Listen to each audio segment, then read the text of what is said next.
প্রিয় দর্শক, বাংলাদেশের ভোটের মাঠে ক্রাউড ফান্ডিং কিংবা নির্বাচনী ব্যয় মেটানোর জন্য সাহায্য চাওয়ার এক নতুন উপদ্রব দেখা দিয়েছে। সম্প্রতি আমরা লক্ষ্য করছি বেশ কিছু প্রতিনিধি যারা আগামী সংসদ নির্বাচনে প্রতিদ্বন্দ্বিতা করবার জন্য মনোনয়নপত্র জমা দিয়েছেন, তারা বিভিন্ন সামাজিক মাধ্যমে, ভিডিও বার্তায় এবং অন্যান্য মাধ্যমে জনগণের কাছে তাদের নির্বাচনী ব্যয় মেটানোর জন্য আর্থিক সাহায্য চাচ্ছেন। এটি বাংলাদেশের রাজনীতিতে একটি নতুন ধারা। প্রথমে শুরু করেছিলেন, আপনাদের মনে থাকতে পারে যে তৎকালীন এনসিপির নেত্রী মিস তাসনিম জারা, যিনি পরবর্তীতে দল থেকে পদত্যাগ করেন এবং স্বতন্ত্র প্রার্থী হিসাবে নির্বাচন করার ঘোষণা দেন। তিনি একদিনের মধ্যে ক্রাউড ফান্ডিংয়ের মাধ্যমে প্রায় 42 লক্ষ টাকা জোগাড় করেছিলেন বলে দাবি করেছেন। এরপর আমরা দেখতে পেলাম এবি পার্টির ব্যারিস্টার ফুয়াদ সাহেব, তিনিও সামাজিক মাধ্যমে বিকাশ নাম্বার পাঠিয়ে সবার কাছে তার নির্বাচনী ব্যয় মেটানোর জন্য সাহায্য চাইছেন। ক্রমান্বয়ে এই সংখ্যাটি আরও বড় হচ্ছে। আমরা গত 2-3 দিন ধরে লক্ষ্য করছি আম জনতা পার্টির তারেক সাহেব এবং এনসিপিরই আরেকজন, যিনি নোয়াখালী থেকে নির্বাচন করছেন, তিনিও এই জনগণের কাছে সাহায্য চাইছেন তার নির্বাচনী ব্যয় মেটানোর জন্য। প্রশ্ন হচ্ছে, গণতন্ত্রের এই নতুন চর্চা বা এই যে সাহায্য চাওয়ার যে চর্চা, সেটি কি ভালো না ঝুঁকিপূর্ণ? অনেকেই এটি কি ক্রাউড ফান্ডিংটিকে আসলে এক ধরনের ভিক্ষাবৃত্তি বলে মনে করছেন। আসুন এই বিষয়ে আমরা একটু গভীরভাবে বোঝার চেষ্টা করি কিংবা পর্যালোচনা করে দেখি। একদিকে যেমন অনেক প্রার্থী বলছেন যে তাদের সমর্থকদের ছোট ছোট অনুদানই হবে তাদের শক্তি, অন্যদিকে সমালোচকরা অনেকেই এটাকে ভিক্ষাবৃত্তির রাজনীতি হিসাবে চিহ্নিত করছেন। আরও চমকপ্রদ বিষয় হলো, যে প্রার্থীর কথা শুরুতে বললাম তাসনিম জারা, যিনি ক্রাউড ফান্ডিংয়ের মাধ্যমে 42 লক্ষ টাকা জোগাড় করেছিলেন, তুলেছিলেন, এবং সেখানে 10 টাকা থেকে শুরু করে হয়তো 1 লক্ষ 2 লক্ষ টাকা পর্যন্ত কেউ কেউ দিয়েছেন সেই ক্রাউড ফান্ডিংয়ে। তিনি পরবর্তীতে দল ছেড়ে দিলেন এবং স্বতন্ত্র হিসাবে নির্বাচনে দাঁড়ালেন এবং শেষমেশ তিনি সেখানেও তার মনোনয়নপত্র বাতিল হয়েছে, অর্থাৎ তিনি আর নির্বাচনে থাকছেন না, নির্বাচন করতে পারছেন না। তাহলে প্রশ্ন উঠছে, এই যে তিনি 42 লক্ষ টাকা নিলেন, এই টাকার কি হবে? তিনি যদিও সামাজিক যোগাযোগ মাধ্যমে ঘোষণা দিয়েছেন যে যারা যারা তাকে টাকা দিয়েছেন সেই টাকা তিনি ফেরত দেবেন, এবং সেই কারণে আবার বিকাশের যে সুনির্দিষ্ট একটি নাম্বার থাকে টাকা পাঠানোর পরে, সেই নাম্বারটি তাকে যদি পাঠাতে পারেন কেউ, তাহলে তিনি সেই টাকা ফেরত দেবেন। আসলে যখন কেউ এরকম 10 টাকা 20 টাকা কিংবা 100 টাকা দেয়, উনি ওই নাম্বার মনে করে রাখে না, মুখস্থ করে রাখে না, সুতরাং এই টাকাটি হয়তো আর ফেরত যাওয়ার কোনো সম্ভাবনাও নেই। ব্যারিস্টার ফুয়াদ সাহেবও দাবি করেছেন 25 ঘন্টার মধ্যে 22 লক্ষ টাকা উনি এই দান পেয়েছেন বা সাহায্য পেয়েছেন তার সমর্থকদের কাছ থেকে, সারা দেশ থেকে। এই সিদ্ধান্ত দাতাদের মধ্যে মানে কেমন প্রশ্ন তৈরি করছে।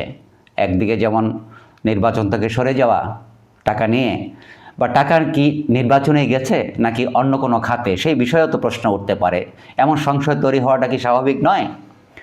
তবে জনগণের টাকায় নির্বাচন করার কিছু ইতিবাচক দিকও নিশ্চয়ই রয়েছে। আমি শুরুতে কিছু ইতিবাচক দিক নিয়ে আলোচনা করব, তারপরে এর নেতিবাচক দিক কী কী রয়েছে সে বিষয়ে আলোচনা করব। ইতিবাচক দিক হিসাবে যেমন রয়েছে যে বাংলাদেশে নির্বাচন করতে আমরা জানি যে বাংলাদেশ নির্বাচন কমিশনের আইন অনুযায়ী ত্রয়োদশ জাতীয় সংসদ নির্বাচনে একজন সংসদ সদস্য প্রার্থী সর্বমোট 30 লক্ষ টাকা খরচ করতে পারবেন নির্বাচনী ব্যয় মেটানোর জন্য, এবং সেটার হিসাব পরবর্তীতে দাখিল করতে হবে। যদিও আমরা জানি এদেশের অনেক প্রার্থী কোটি কোটি টাকা খরচ করবেন, যাদের কালো টাকা আছে, এবং তারা নির্বাচন কমিশনে সেই 30 লক্ষ টাকার হিসাবই দেবেন, এই মিথ্যার আশ্রয় তারা নেবেন। তবে এই যে 30 লক্ষ টাকা ব্যয় মেটানো, এই টাকা অনেক ধনী যারা প্রার্থী বা ব্যবসায়ী প্রার্থী তাদের পক্ষে অনেক সহজ, কিন্তু অনেক সৎ প্রার্থী, যোগ্য প্রার্থী বাংলাদেশে আছেন, তারা হয়তো টাকার অভাবে নির্বাচনের যে মিনিমাম খরচ, পোস্টার লাগানো, প্রচারণা, নির্বাচনী ক্যাম্প তৈরি করা, সে বিষয়ে মিনিমাম একটি খরচ আছে। সেই খরচ মেটানোর জন্য হয়তো অনেক যোগ্য প্রার্থীর সে সামর্থ্য থাকে না। সেদিক থেকে হয়তো এটিকে যুক্তিযুক্ত হিসাবে মনে করা যেতে পারে যে জনগণ বা তাদের প্রার্থী বা তাদের যারা পছন্দ করেন তাদের কাছ থেকে টাকা নিচ্ছেন।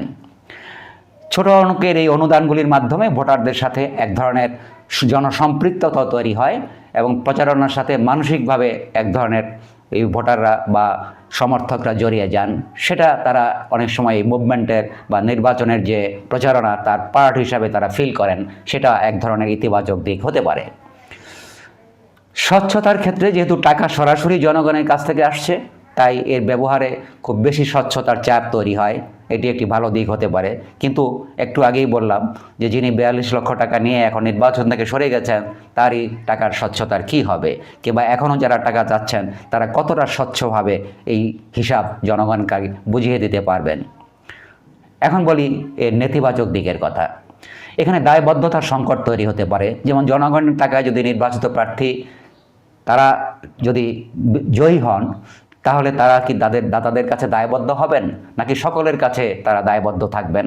যারা টাকা দিয়েছেন শুধু তাদের দিকটাই দেখবেন, নাকি জনপ্রতিনিধি হিসাবে এলাকার প্রতিটি মানুষের ব্যাপারে তারা দায়বদ্ধ থাকবেন? সেটি একটি বড় প্রশ্ন। নির্বাচনের পর এই যে অনুদানকারী যারা টাকা দিয়েছেন, তারা কি বিশেষ কোনো সুবিধার প্রত্যাশা করবেন তাদের কাছে? হয়তোবা এটা পরোক্ষভাবে অনেকটা লবিংয়ের দরজা খুলে দিতে পারে। তারা দাবি করতে পারেন যে আমরা আপনার নির্বাচনে অর্থ দিয়ে সাহায্য করেছি, সুতরাং আমাদের অনেক কিছু দেখতে হবে, আমাদেরকে অনৈতিক সুবিধা দিতে হবে। এখানে একটা নৈতিকতার যে সূত্র আছে সেটা বা এরিয়া, সেটা খুবই ধূসর গ্রে, যেখানে দলীয় অর্থ ব্যয় সীমা নিয়ে আইন ও নীতিমালা আছে, যেটা আমি একটু আগে বলেছি যে নির্বাচন কমিশন একটি সিলিং ঠিক করে দিয়েছে যে 30 লক্ষ টাকা। সুতরাং সেই টাকার বাইরেও যারা টাকা তুলছেন, এবং সবচেয়ে জরুরি প্রশ্ন হচ্ছে যে ইতিমধ্যেই যে সমস্ত প্রার্থীরা নমিনেশনপত্র জমা দিয়েছেন, সেখানে তিনি তার আয়ের উৎস সম্পর্কে ঘোষণা করেছেন, তার সম্পদ ঘোষণা করেছেন, এবং সেখানে এই হলফনামায় তার আয় এবং সম্পদ ঘোষণার পরে তিনি যে অতিরিক্ত এই টাকাগুলো তুলছেন, এই টাকাগুলো তিনি নির্বাচনে কিভাবে ব্যয় করবেন, কোথায় ব্যয় করবেন, সেটা একটা বড় সমস্যা হিসাবে দেখা দিতে পারে বা প্রচলিত আইনকে ক্ষুণ্ণ করতে পারে।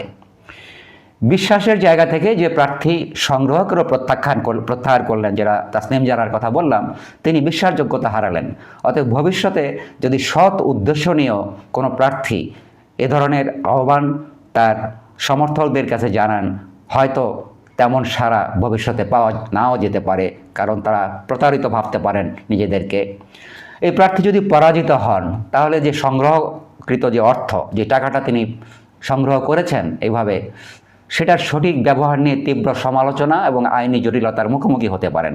তাকে প্রশ্ন করতে পারে যে আপনি এই টাকা কোথায় কিভাবে ব্যয় করেছেন, তার হিসাব দিতে হবে, বা হিসাব চাওয়া জনগণের অধিকার হয়ে দাঁড়াতে পারে।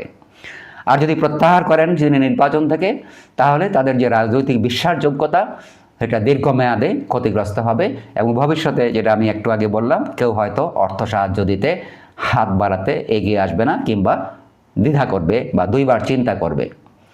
সবশেষে যেটা বলতে চাই এ বিষয়ে, যে রাজনীতিতে নতুন ধারণাকে সবসময় স্বাগত জানানো হয়।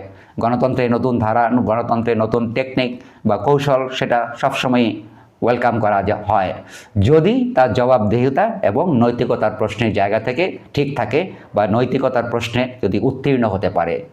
জনতার টাকার যে নির্বাচন, এর মধ্য দিয়ে হয়তো আমরা দেখছি যে প্রচলিত যে অর্থ ব্যবস্থা, তার একটি বিকল্প সম্ভাবনা, যেটি আমি বলেছি, অনেক সৎ এবং যোগ্য প্রার্থী, তাদের হয়তো অনেক সম্পদের মালিক নন, তারা কালো টাকার মালিক নন, তারা হয়তো নির্বাচনী ব্যয় মেটাতে সক্ষম না, সে কারণে তাদের জন্য একটা বিকল্প সম্ভাবনাটি তৈরি করতে পারে।